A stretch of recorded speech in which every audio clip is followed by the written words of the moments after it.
Hello, I'm Kevin Watler, and this is your CMR Daily Buzz. 36-year-old Mikhail Brandon Leslie was sentenced to 16 years in prison for possession of an unlicensed firearm after he was found guilty in the February 21st, 2020 shootout at Globe Bar off Shedden Road. Attempts at mitigating the lengthy sentence by claiming he was firing in self-defense were unsuccessful. Leslie, also known as Brandon Leslie Ebanks, was initially charged with attempted murder as he tried to flee the jurisdiction and return to Florida. He was apprehended at the airport and subsequently charged with the shooting.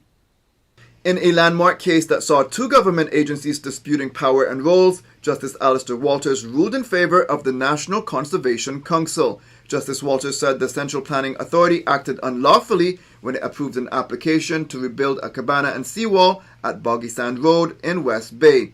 The 51-page decision confirms the National Conservation Council has the authority to direct any entity of the government, including ministries, departments, portfolios, statutory authorities, and etc. Premier and Minister for Sustainability Climate Resiliency, the Honourable Wayne Panton, said the Grand Court's decision clarifies the important role the National Conservation Council plays in safeguarding protected areas and species in the Cayman Islands. All restrictions for people traveling to and within the Cayman Islands have been removed. However, travelers who want to go elsewhere need to make sure they meet the requirements of the destination they are traveling to. Minister of Health and Wellness, the Honourable Sabrina Turner, was on the Cold Hard Truth with Sandy Hill on Wednesday and shared this tip. The COVID travel regulation and control and management of COVID have all now been have been repealed, and which means that unvaccinated visitors can come to our islands, and also there's no longer a need to have a travel declaration to enter the Cayman Islands. What needs to be taken away from this, though, is that the Cayman Islands as a jurisdiction is leading this charge in allowing unvaccinated non-Caymanian nationals to visit our shores. But it's not the same when you're leaving the Cayman Islands and going to the U.S. So people need to do their due diligence, because right now the U.S. states only Americans can come back, or persons holding an exempt letter from not being vaccinated can enter. So in this whole COVID sphere of things, we, the Cayman Islands, is leading the charge now in removing the vaccination requirement ahead of the U.S. So that's a huge takeaway for us. Meanwhile, Public Health has announced that isolation requirements for unvaccinated individuals have been reduced for COVID-19 positive persons and their contacts.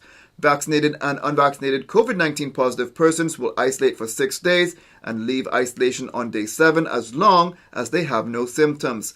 Vaccinated and unvaccinated contacts, persons who are primary contacts of COVID-19 positive persons, must conduct daily lateral flow testing for 6 days but may continue usual activities. It's important to note that the day of your original positive lateral flow test is considered day 0. Those who test positive for COVID-19 by lateral flow test must still report their positive test and complete a free public health confirmation PCR test at an HSA testing clinic. Cayman Airways Board Chairman Jude Scott resigned Monday night amid concerns that the board's strategic action items are not being prioritized by the Ministry of Tourism and Transport. According to a press release, the Honourable Kenneth Bryan has accepted Mr. Scott's resignation, and a new chairperson will be appointed next week. Until the appointment, Dr. John Paul Clark, the deputy chair, will serve as acting chairman of the board until the new appointment has been confirmed. Sources have shared that Scott provided a detailed resignation letter to the ministry laying out his concerns about the direction the airline is headed and the lack of action from the Ministry of Tourism and Transport. In other Cayman Airways related news, the decision was made to recently promote Kel Thompson to captain this month, even though he will retire in 6 months. Mandatory retirement for Cayman Airways pilots is 65 years old. Younger pilots within the airline who also have more seniority are upset and feel cheated. One stated if they are not going to promote on the basis of fairness, then they will continue to lose good Caymanian pilots. Thompson was a captain previously but left the organization for a number of years before returning in 2016 as a first officer. Thompson started with the airline in 1978 and served as managing director for several years in the early 1990s. Police continue to look for Luisto Eusebio Hernandez in relation to firearm offenses. He is considered armed and dangerous and should not be approached. If seen, call 911 immediately. The search is still on for two missing men. 53-year-old Noel Paul Manning has been missing since June 24th, and 26-year-old Adrian Williamson has been missing since July 6th. Now you are asked to contact your nearest police station if you see them.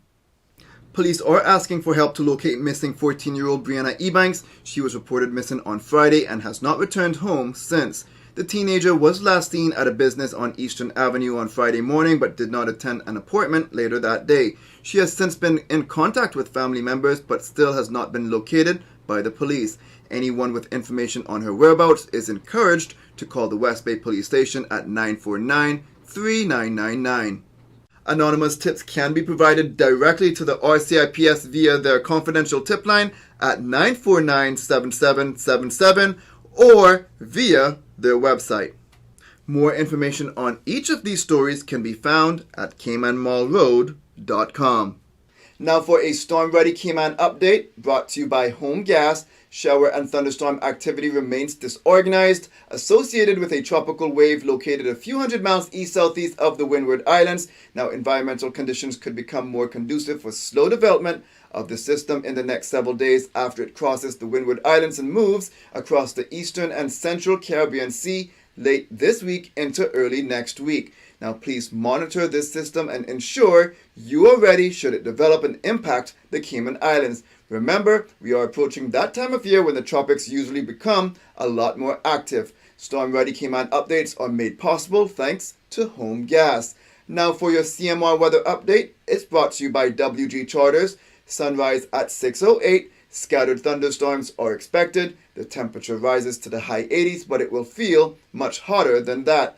When the high temperature is at 88 degrees Fahrenheit and the relative humidity is at 73%, like the forecast calls for, the temperature will feel around 100 degrees Fahrenheit.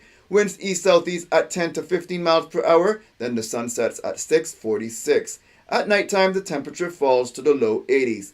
Looking forward, keep an umbrella or raincoat with you, but overall, similar weather conditions are expected. Remember, it's summertime, so those hot days, warm nights, and scattered showers are very typical for this time of year.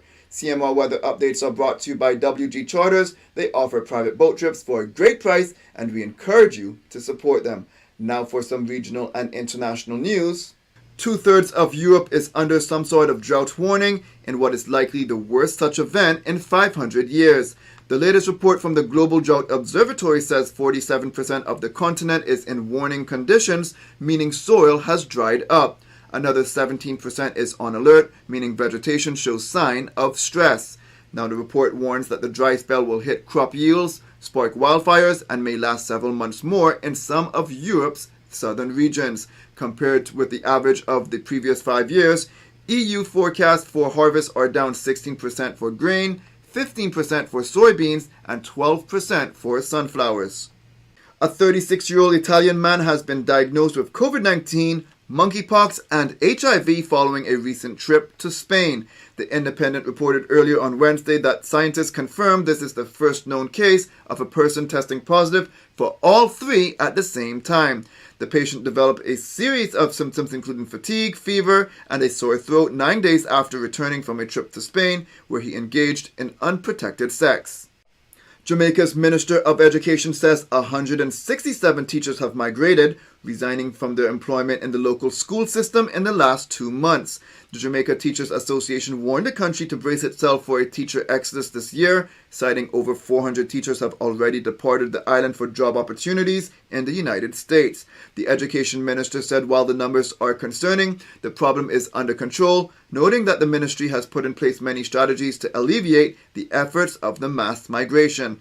The education ministry also said that 964 newly graduated specialist teachers are now eligible for work in the national school system. Apple customers could soon get a look at the next generation of iPhones. Apple sent out press invites on Wednesday for an event on September 7th where the company is widely expected to unveil the new iPhone 14 lineup.